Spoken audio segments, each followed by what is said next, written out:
आरारो आरीरारो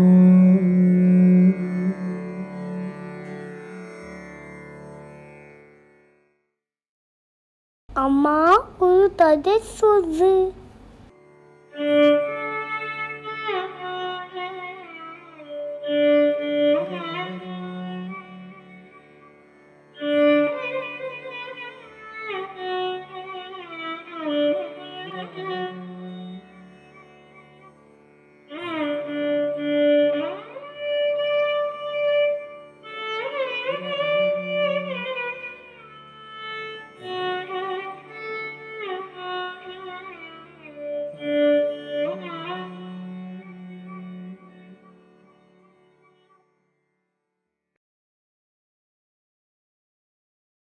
राधे कृष्णा। हम सबको कृष्ण भगवान की बचपन की लीलाएं सुनने में बहुत मजा आता है। कृष्ण भगवान की लीलाएं सभी के मन को मोह लेती है। तो आज हम हमारे नटखट शरारती कृष्ण के बचपन की एक मजेदार लीला सुनेंगे। हम सब जानते हैं कि कृष्ण को माखन बहुत पसंद है और इस माखन के लिए वह वृंदावन और गोकुल के गोपियों को सताया करता था।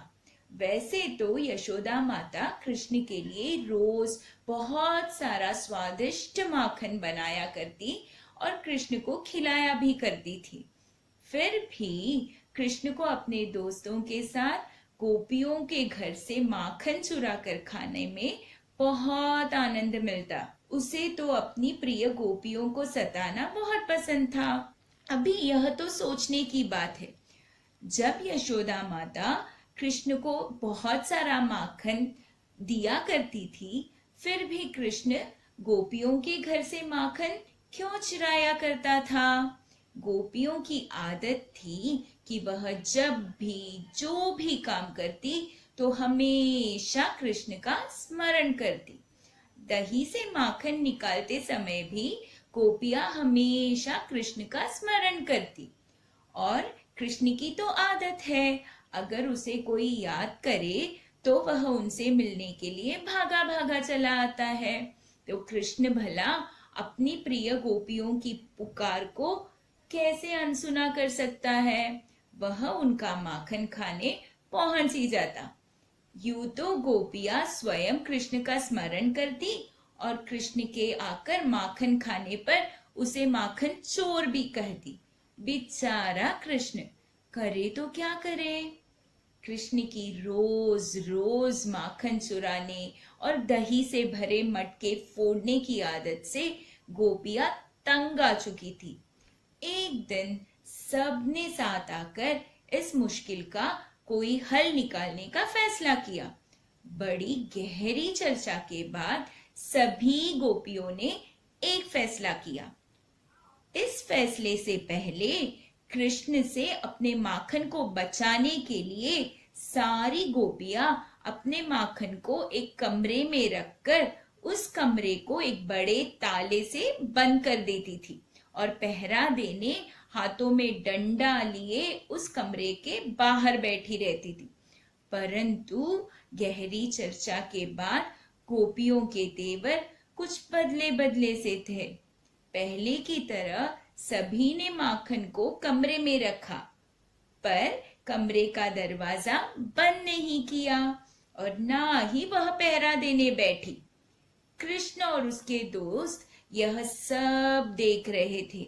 वह लोग जान गए कि इन गोपियों के बीच कुछ खिचड़ी पक रही है और उन सबको अब चौकन्ना रहना पड़ेगा।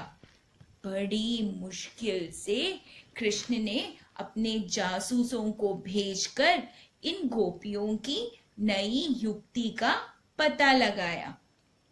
कृष्ण जान गए कि इन गोपियों ने अपने सारे मटकों के ऊपर एक घंटा लटका दिया है, ताकि जैसे ही कृष्ण माखन चुराने इन मटकों को छुएंगे तो घंटी की आवाज से गोपियां जान जाएगी और उसे पकड़ लेगी।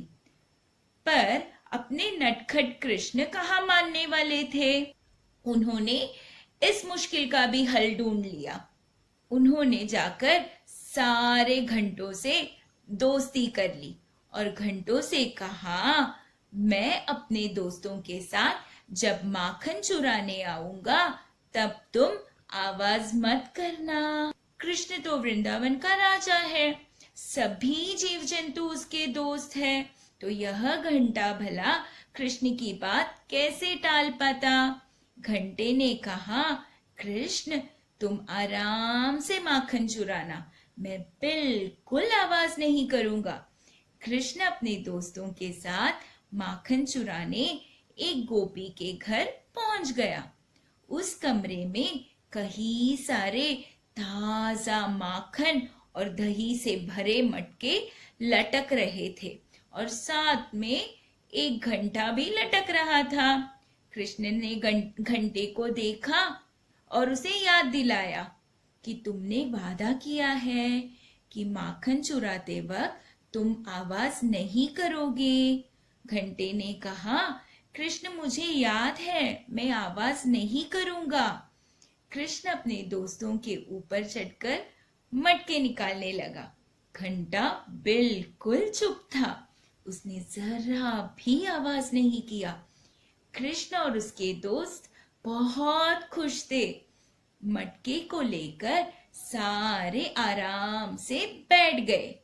कृष्ण ने अपने सभी मित्रों को माखन दिया और सभी माखन खाने लगे। घंटा अब भी चुप था, पर जैसे ही कृष्ण ने माखन खाने के लिए अपना मुंह खोला, घंटा जोर जोर से बजने लगा। कृष्ण के सारे दोस्त डर के मारे भाग गए। हाथों में माखन लिए यह प्यारा छोटा सा कृष्ण मटकों के बीच बैठे उस घंटे को देखता ही रह गया। उसने घंटे से पूछा, तुमने मुझसे वादा किया था कि तुम शोर नहीं करोगे, पर तुमने शोर क्यों किया? घंटा बोला, कृष्ण मैं क्या करूं, मैं अपनी आदत से मजबूर हूं। जब भी कहीं भी कोई भी तुम्हें कुछ भी अर्पण करता है तो वह अवश्य घंटा बजाता है। घंटा बजाए बिना तुम्हें कभी कोई भी भोग नहीं दिया जाता। इसलिए मैंने जब तुम्हें माखन खाते हुए देखा तो लाख कोशिश करने पर भी मैं अपने आप को नहीं रोक पाया और मैं अपने आप ही बजने लगा। मुझे माफ कर दो कृष्ण। उस घंटे को कृष्ण की आदत पड़ चुकी थी। यह तो सोचने की बात है ना, कितनी अच्छी बात है। घंटे को कृष्ण की आदत पड़ चुकी थी, वह चाह कर भी अपने आप को नहीं रोक पाया। हम भी कृष्ण को हमारी आदत बना सकते हैं, फिर चाह कर भी हमसे हमारे कृष्ण का साथ नहीं छूट सकता। राधे कृष्णा।